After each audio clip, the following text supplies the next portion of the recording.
Bienvenido a En Transformación, un podcast sobre innovación, modelos de negocio, cultura, emprendimiento, en el que hablamos con expertos de cada una de estas temáticas para que te lleves lo que han aprendido en su camino y lo puedas aplicar en el día a día de tu propio proceso de transformación o el de tu empresa. Hoy tengo el placer de que me acompañe Anthony Díaz. Anthony es un antiguo compañero de trabajo con el que coincidimos durante varios años y que ya en su día le veías que tenía algo distinto, que tenía una inquietud y unas ganas de hacer cosas que no eran normales. Por aquel entonces era desarrollador full stack y hoy está al frente de OrcAI, una plataforma creada para llevar la IA generativa de un juguete y un experimento a soluciones corporativas con infraestructuras bien gobernadas. En este episodio charlamos sobre cómo convertirse desde un desarrollador clásico a un desarrollador de inteligencia artificial, sobre qué hace falta para aplicar la inteligencia artificial de manera realmente sólida dentro de una empresa y cómo evitar ese problema que estamos teniendo en muchas empresas, que es que muchos pilotos de inteligencia artificial se quedan por el camino.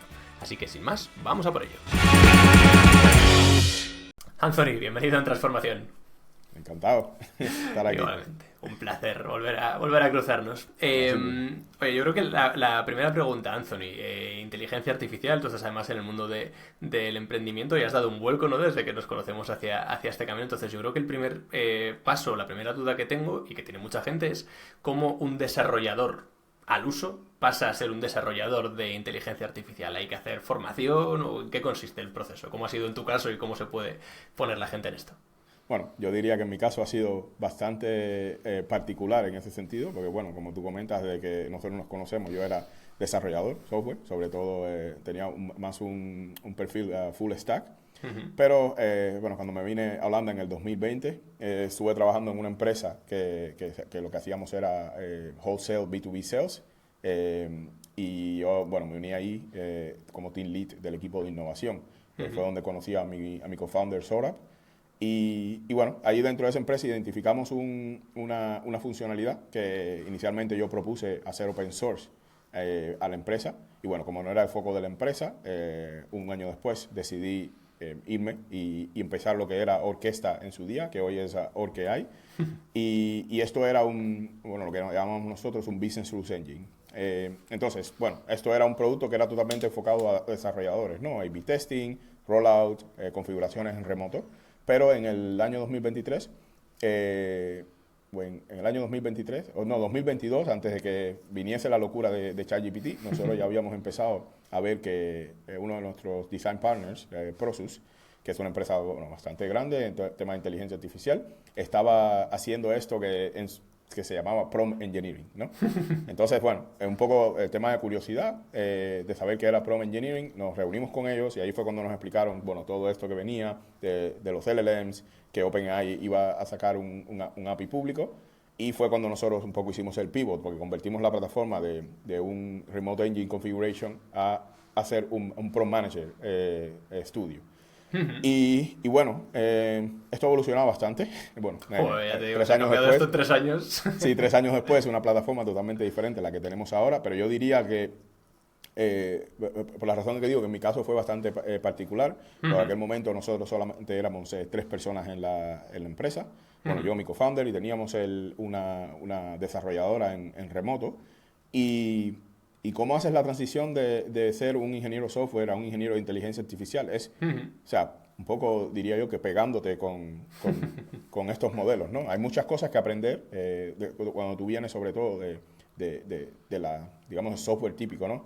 Todo es declarativo, todo es, o sea, tú sabes que si das un input, más o menos sabes el output que vas a recibir. Sí, hay un flujo estructurado por el que pasan las cosas, ¿no? Exacto, hay una estructura, ¿no? Hay una manera de irse a producción, hay pipelines, hay muchos años de inversión y proceso, ¿no? En esto de hacer software, pero en esta nueva inteligencia artificial, como estamos lidiando con cosas no declarativas, se complica un poco bastante cómo hacer esto. Entonces, de la manera que yo aprendí, recuerdo que nosotros empezamos a hacer el primer router en marzo de 2023, que era cuando estaba GPT 3.5 y vino Anthropic con Cloud 2, me acuerdo en aquella época, y Google, que tenía aquel modelo que se llamaba BART. BART, ¿no?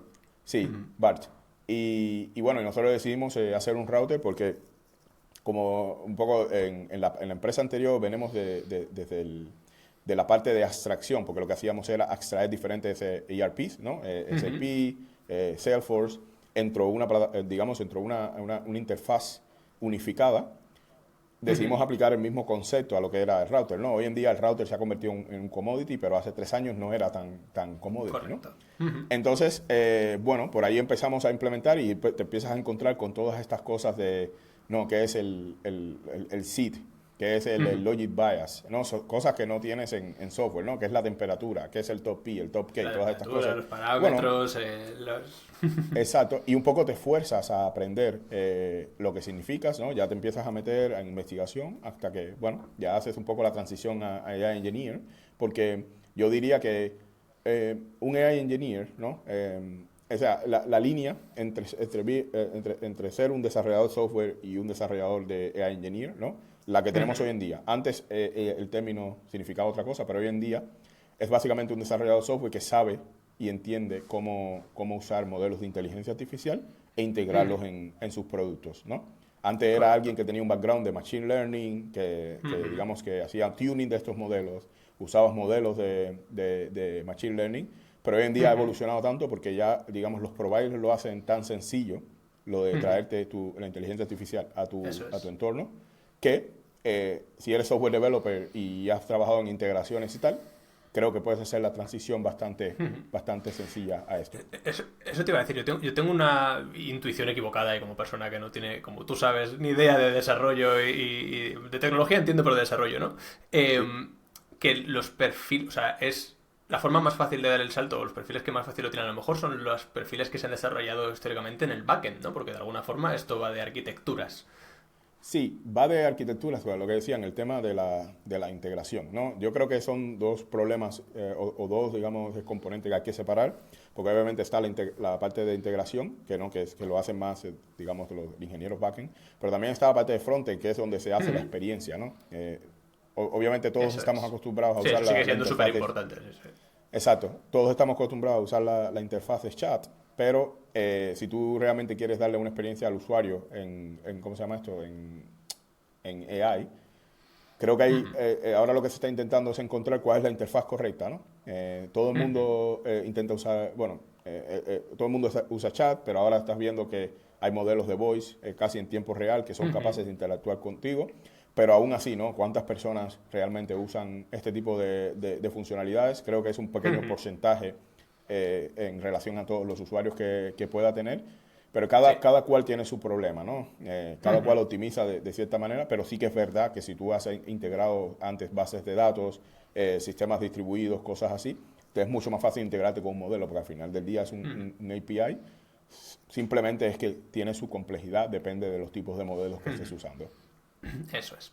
Y luego, además, lanzo la esta y ya pasamos a otro tema, pero también hay casos en los que ni siquiera hay interfaz, ¿no? Hay automatizaciones basadas en inteligencia artificial o automatizaciones inteligentes que donde no hay una interfaz pasa algo, una IA procesa tal, y luego habrá un log, un registro donde eso se verifica que ha ido bien, pero no hay un usuario nunca pidiendo cosas, ¿no? Que yo creo que es otro escenario interesante.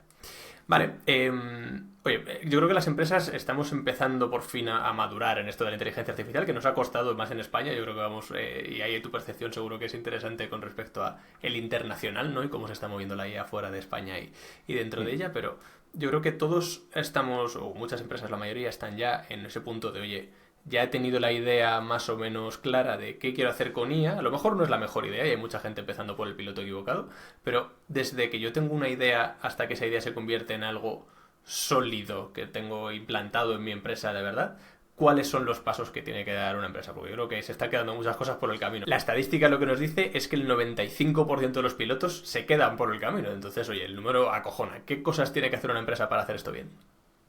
Bueno, yo creo que el problema principal es que hay muy altas expectativas, ¿no? Porque obviamente hay mucho marketing alrededor de lo que es la inteligencia artificial, ¿no? Constantemente tenemos noticias de que la inteligencia artificial nos va a quitar, digamos, del trabajo, que el trabajo de desarrollador de software va a desaparecer en los 2 próximos años, cosas así, ¿no? Entonces hay mucho marketing alrededor que lo hace parecer bastante fácil, ¿no? Pero yo creo que esto es un problema, digamos, que también ocurría cuando hacíamos software, ¿no? A ti te dan una idea, el software evoluciona, tú lo vas haciendo y se va haciendo más complejo, entonces necesitas más gente para mantenerlo, necesitas product managers, necesitas desarrolladores, necesitas una serie de perfiles para que el barco continúe, ¿no? Bueno, la cuestión de esto es que al tener muy altas expectativas, las empresas van y el proceso inicial es bastante rápido, ¿no? Tú llegas y dices, no, quiero implementar este caso con inteligencia artificial. Digamos, el 80% de los casos que se hacen es extracción de contenido y análisis de datos, ¿no? Pero si tú vas a hacer extracción de contenido, no hay tanta complejidad, ¿no? Simplemente, digamos, si utilizas una factura, envías el PDF al modelo, el modelo extrae los datos, ¿no? De forma estructurada, de forma, bueno, en forma de texto, y ya dices, buah, ya tengo mi caso de uso. XML, lo que sea. Exacto. El problema es que hay un montón de capas que no están, que son un poco más complejas de escalar, ¿no? Tenemos la parte de seguridad, tenemos la parte de privacidad de datos, tenemos la parte de que los modelos alucinan, tenemos la parte de que hay modelos, obviamente estamos hablando de que o sea, el computing no es infinito, ¿no?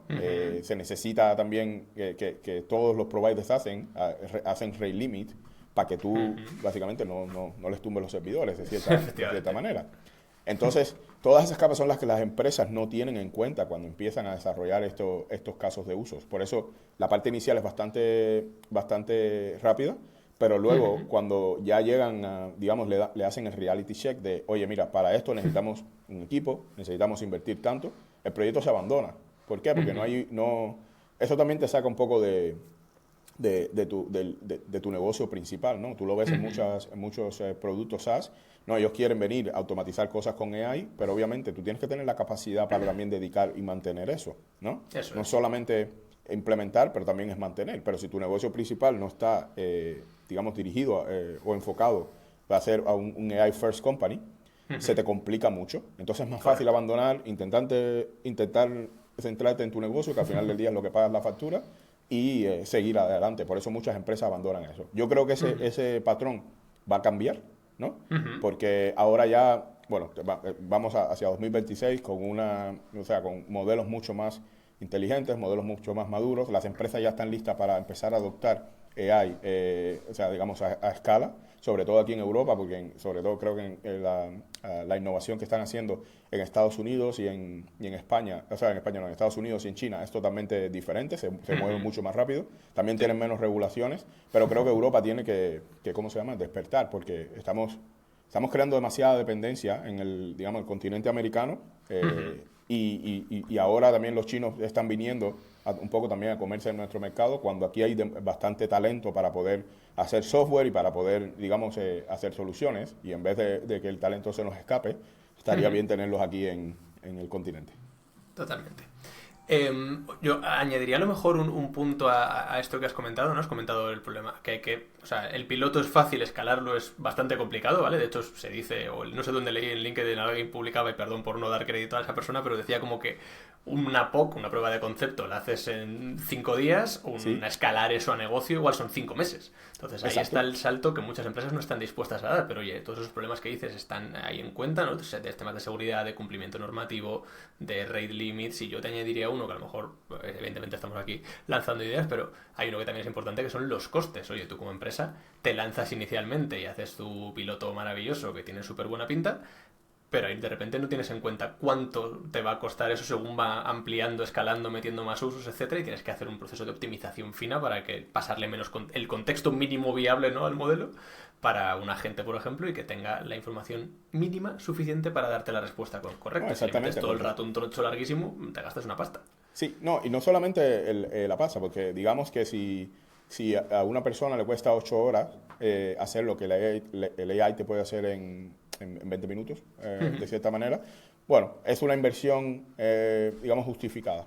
El problema viene que tú haces, digamos, despliegas tu caso a producción, pero toda la optimización que viene después, ahí es donde se complica un poco el asunto, porque claro, bueno, ya ves como los modelos, ¿no? Salen cada 2 meses hay un modelo nuevo y es state of the art, y después, una semana después, viene otra empresa y te hace otro modelo, y luego tienes modelos open source, y entonces también las empresas hay que entenderlas un poco, ¿no? Están un poco perdidas en el sentido de, o sea, ¿por dónde tiramos, no?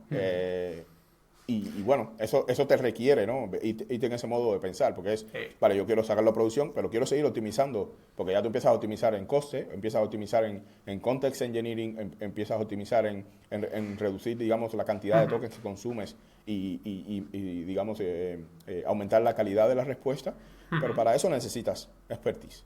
Y era un poco lo que comentábamos antes de empezar un poco el podcast, ¿no? Sí. Que el mercado está saturado, ¿no? El talento digamos, es escaso. La demanda es brutal y el talento es escaso. Por eso hay mucho software engineer haciendo la transición a AI engineer, porque hay que cubrir esos puestos, pero aún así, ¿no? El talento es escaso. Y si el talento es escaso, significa que, bueno, no se pueden ir en las empresas, muchas empresas, primero, o no tienen el budget, o segundo, no tienen el talento para ir a esa fase de optimización, que es un poco donde la innovación que se está intentando hacer aquí en Europa, ayuda en ese sentido. Correcto. También hay un tema, yo creo que humano, cuando se abandona un piloto por el camino, humano en el sentido de esas expectativas sobredimensionadas que decías a veces vienen por, ostras, pienso que la IA es ese botón mágico que todo me lo va a arreglar y que pongo una cosita aquí con N8N y de repente se pone a funcionar y lo tengo apañado. Y la realidad más allá de eso es que, oye, la IA es como un becario, tú tienes que empezar a guiarle, a refinar los prompts, etcétera, etcétera, y tiene un onboarding, ¿no? Un proceso de ponerlo en vuelo, por así decirlo, que es un poco más complicadillo y que muchas veces pasamos por alto y no nos apetece hacer porque evidentemente requiere de cierto trabajo en esa parte, ¿no? No, está claro, es que es como que... No, cuando tú tienes el recurso más digamos, más valioso en tu empresa, ¿no? Que es, digamos, la persona, llamémosle el arquitecto, ¿no? De la solución. Sí. A esta persona tú tienes que ir y hacerle las preguntas claras, ¿no? Para que te pueda dar las respuestas correctas, o cuando estás desarrollando un proyecto tienes que ir a darle los requerimientos lo más masticado posible para que la persona sea capaz de entender, sea capaz de hacer las preguntas correctas.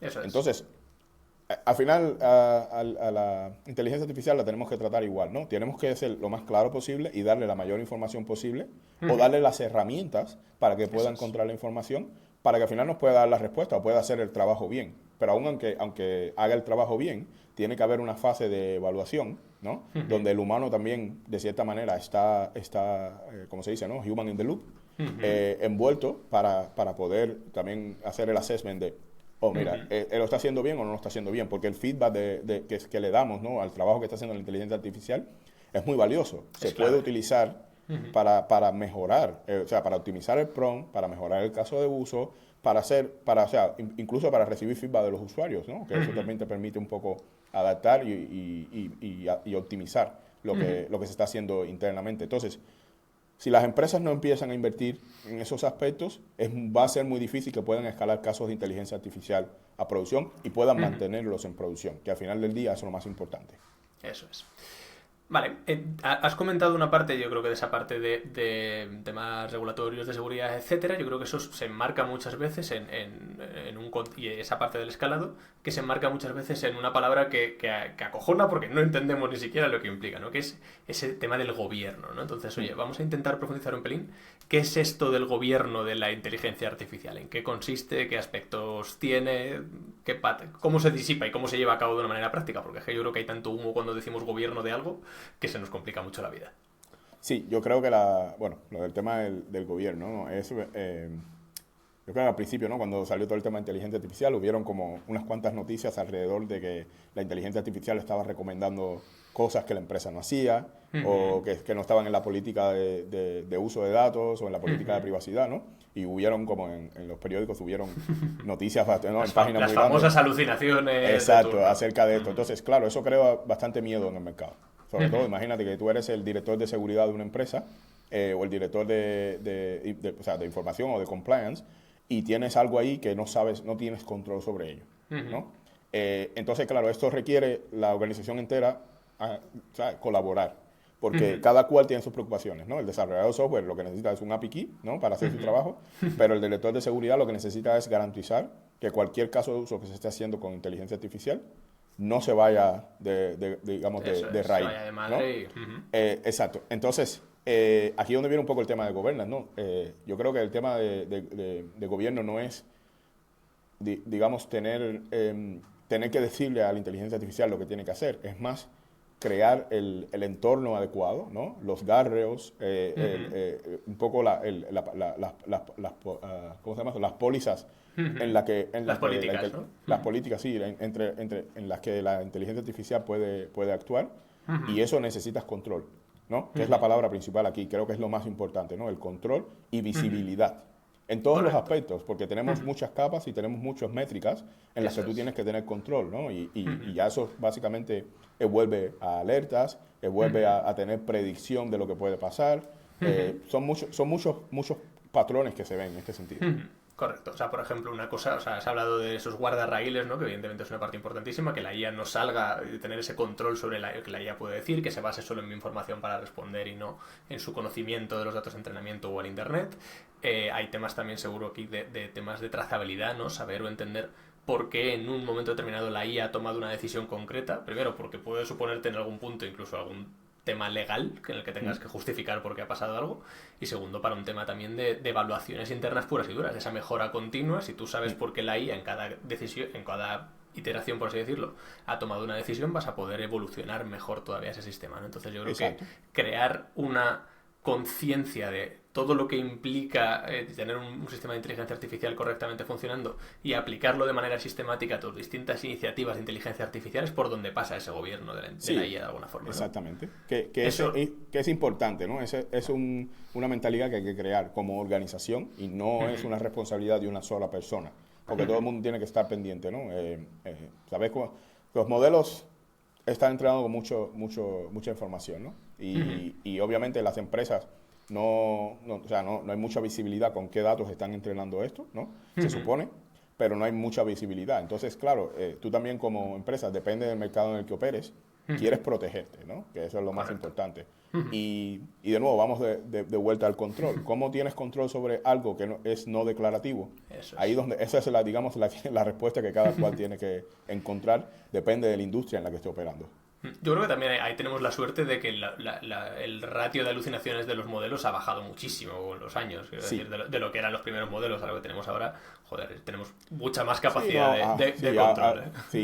Estamos llegando a un momento donde digamos, los modelos están casi al mismo nivel de inteligencia, entonces es muy difícil definir qué modelo utilizar, porque ya incluso los de open source están, digamos, llegando ahí un poco a la rueda, exacto, ¿no? Y el modelo, yo creo que al final el modelo va a ser una commodity, ¿eh? Llega un punto en que las mejoras en el modelo como tal se notan poco. Los modelos que tenemos hoy en día tienen muy integrado el seguimiento de instrucciones avanzadas, por muy complejas que sean. Entonces yo creo que eso hace que el control que podemos tener sobre ellos sea mucho mayor cada vez, ¿no? Digamos que se ciñen más a lo que les dices. Exactamente. Yo creo que, y esta parte del gobierno, ya por zanjar ese tema, al final es un tema de cómo pensamos y cómo manejamos el aplicar la IA, pero que se tiene que traducir en una plataforma que nos lo facilite, ¿no? Que ahí es donde en parte desde Orkeyai estáis especializados en facilitar todo ese trazabilidad, visibilidad, gobierno, controles, evaluaciones, etcétera, ¿no? Que sí que es un punto importante y que a día de hoy no es tan intuitivo que lo tengamos en una plataforma, ¿no? No es intuitivo, porque lo que te digo, todo el mundo se queda en la parte del modelo. Lo que viene después, no todo el mundo está, digamos, invirtiendo tiempo, ¿no? y recursos en eso, y eso es un poco lo que nosotros intentamos hacer. Nosotros intentamos abstraer y facilitar todo lo que viene después, ¿no? Porque ya nosotros tenemos integrado lo que te facilita integrar inteligencia artificial en tu producto o en tu automatización, pero lo que viene después, el tema de seguridad, el tema ¿cómo se dice? Reliability la fiabilidad del sistema. Exacto. El escalar los sistemas, todo esto es lo que viene después, y eso es en lo que un poco nosotros nos especializamos, y ya eso es la primera capa. Después viene la capa de compliance, donde la empresa puede definir las directivas, donde dice, vale, yo quiero que cualquier cosa que entre y salga de la inteligencia artificial sea evaluado de esta manera, quiero las alertas de esta manera, quiero las métricas de esta manera, y eso se traduce a diferentes, dashboards, para los diferentes y también para los diferentes perfiles de empresa, porque el director de finanzas tiene otras preocupaciones y otras preocupaciones, ¿no? que el de seguridad, que el director ejecutivo. Entonces un poco lo que nosotros intentamos hacer es recabar toda esa información y distribuirla a los perfiles correspondientes dentro de nuestra plataforma. Genial.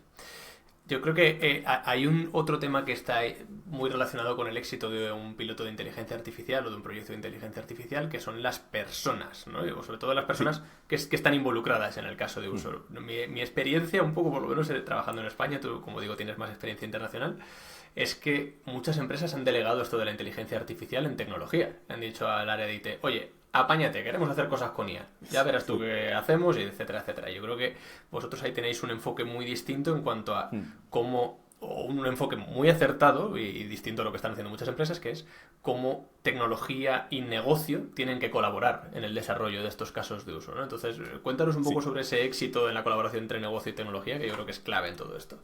Sí, yo creo de hecho, para reafirmar un poco lo que es nuestro principio y nuestra visión, es que si negocio y tecnología no colaboran, no van a haber casos exitosos de inteligencia artificial. Y eso básicamente porque, como hablábamos al principio, ¿no? Como desarrollador de software tú puedes decir, tú entiendes lo que es un API, tú puedes decir integrar el modelo y puedes obtener respuestas, pero tú no tienes la suficiente, digamos, conocimiento sobre cómo el negocio puede funcionar al 100%.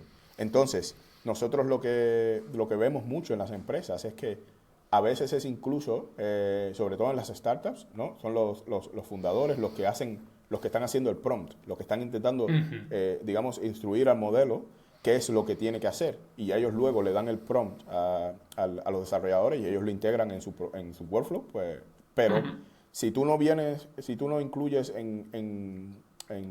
o sea, digamos, en el desarrollo, al project manager, el product owner o lo que llamamos nosotros el domain expert, que es la persona que tiene el expertise, no solamente para decirle al modelo lo que tiene que hacer, sino también para hacer un assessment de lo que viene del modelo. Para evaluar si la respuesta es buena o no.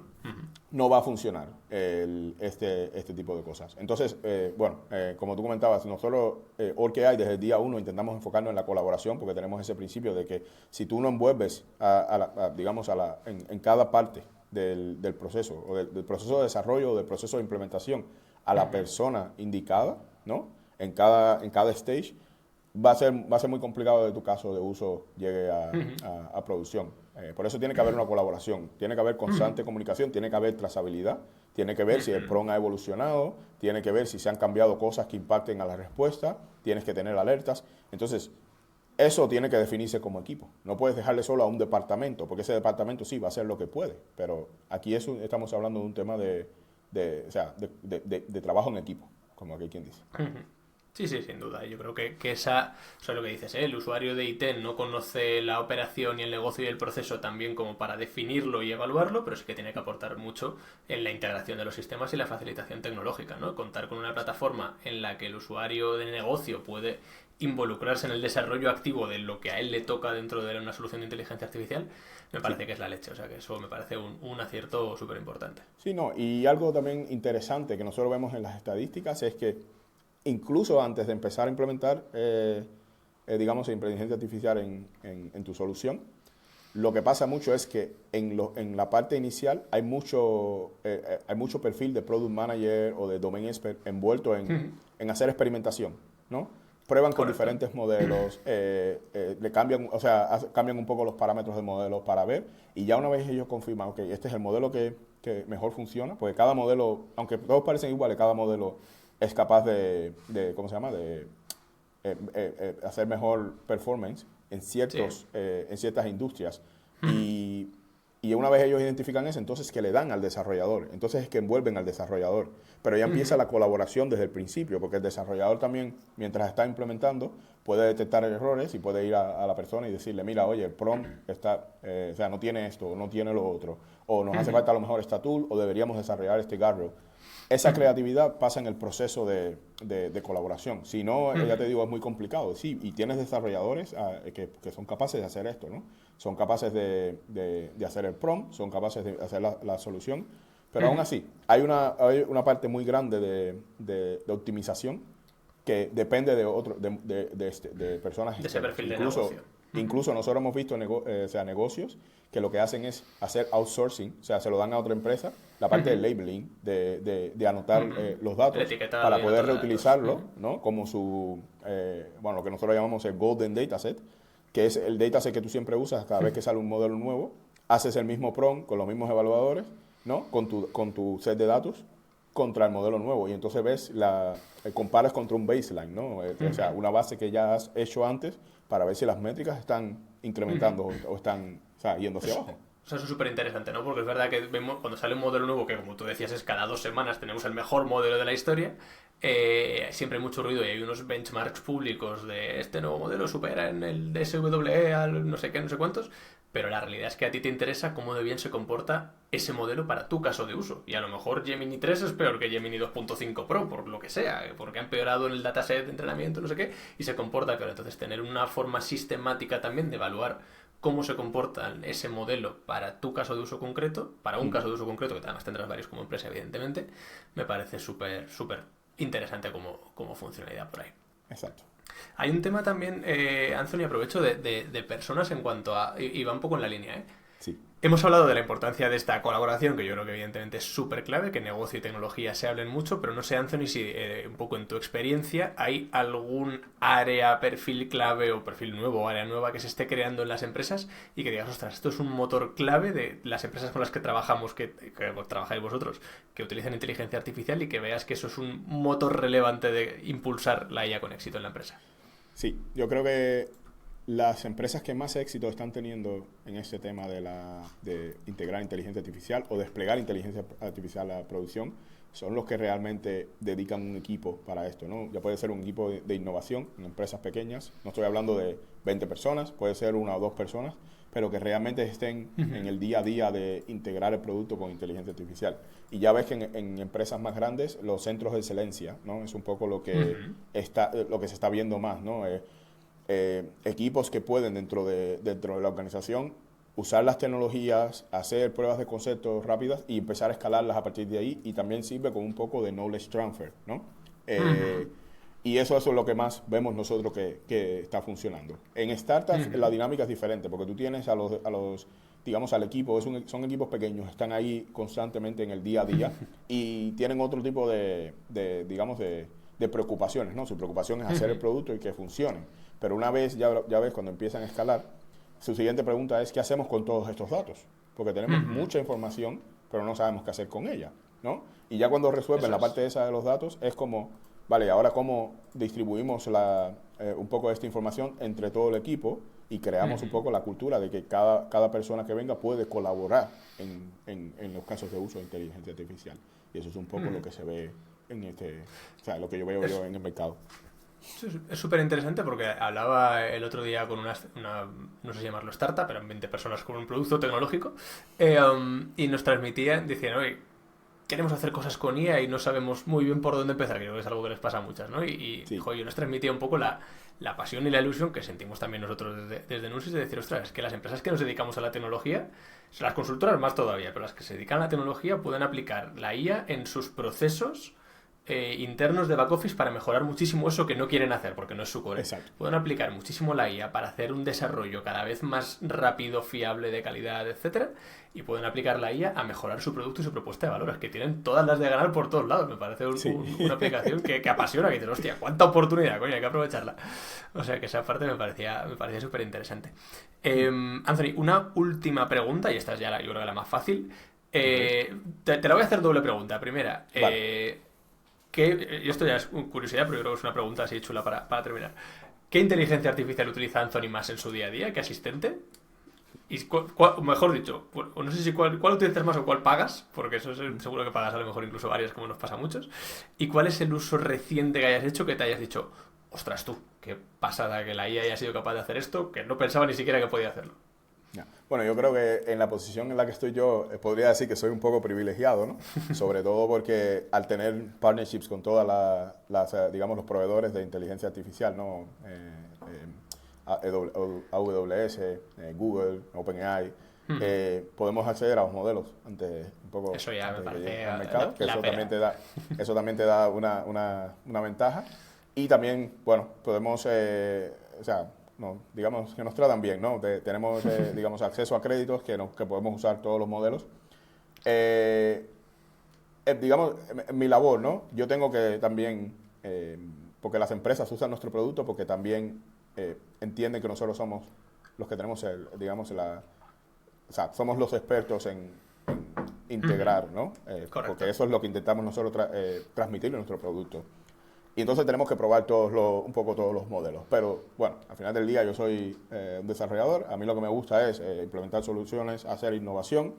Y como digamos, el director de tecnología de la empresa, mi mayor preocupación es cómo habilito a mis desarrolladores o al equipo de producto para moverse lo más rápido que pueda, porque estamos en un mercado bastante que se mueve a mucha velocidad. Y nosotros, obviamente, desde aquí, desde Europa, o desde aquí de Holanda, donde está basada la empresa, no queremos quedarnos atrás. Para responder a tu pregunta, la que más uso yo es Cloud Code, ¿no? Ahí es donde la mayoría de mis automatizaciones pasan, donde la mayoría digamos,